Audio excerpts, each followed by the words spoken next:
Je vais être prudent parce qu'après Saint-Étienne, bon, je m'étais pas enflammé, mais bon, j'avais dit voilà, qu'on pouvait penser au haut du classement. Et puis bon, après, bah, la suite m'a.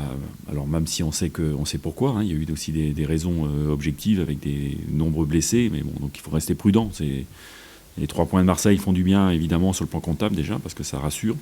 Et puis sur le plan de la confiance, parce que c'est évidemment un match qui marque les esprits, bon, non seulement pour l'environnement, mais aussi en interne. Je pense que les joueurs ont ressenti quand même quelque chose de fort, et ça, c'est pas anodin non plus. Donc, mais bon, après, il faut rester prudent, et puis surtout, on va être confronté je pense, la deuxième équipe la plus performante actuellement après le PSG, c'est Lille, qui est certainement actuellement, en tout cas la plus performante donc on sait qu'on va avoir affaire à une rude opposition. On ne raisonne pas en termes individuels, mais en termes d'équilibre d'équipe. Et après, on sait, sur le poste d'Imran, il n'y a pas photo sur son poste privilégié. C'est une évidence. Maintenant, il y a des composantes à prendre en termes d'équilibre. Ludovic Blas est certainement mieux aussi derrière l'attaquant dans une position axiale. Donc voilà. Maintenant, encore faut-il avoir des joueurs performants sur les côtés, ce qui était le cas maintenant. Donc voilà, c'est des choses qui sont toujours des choix collectifs à faire. Non, je suis très prudent parce qu'on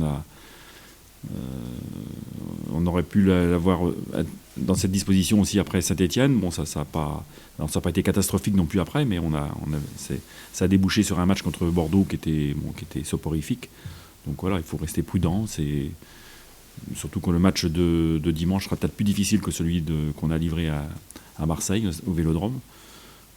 Donc je m'attends à une rude opposition, comme je l'ai dit. Donc je suis très, très prudent. Mais par contre, au-delà de ce match-là, c'est vrai que ce qui est intéressant, c'est que les joueurs perçoivent aussi que leur investissement dans le collectif est rentable en termes de performance collective, mais aussi individuelle. Et ça les encourage forcément à s'impliquer encore davantage. Et c'est ça le meilleur enseignement, je dirais, de la prestation de samedi.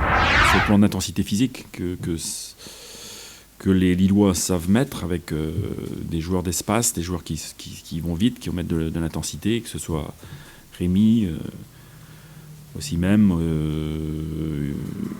Ikoné, Bamba, ce sont des joueurs de percussion, avec des joueurs au milieu, Renato Sanchez et André, qui sont très très actifs aussi, beaucoup d'activité, beaucoup d'intensité dans le jeu. Donc c'est une équipe qui a beaucoup de peps.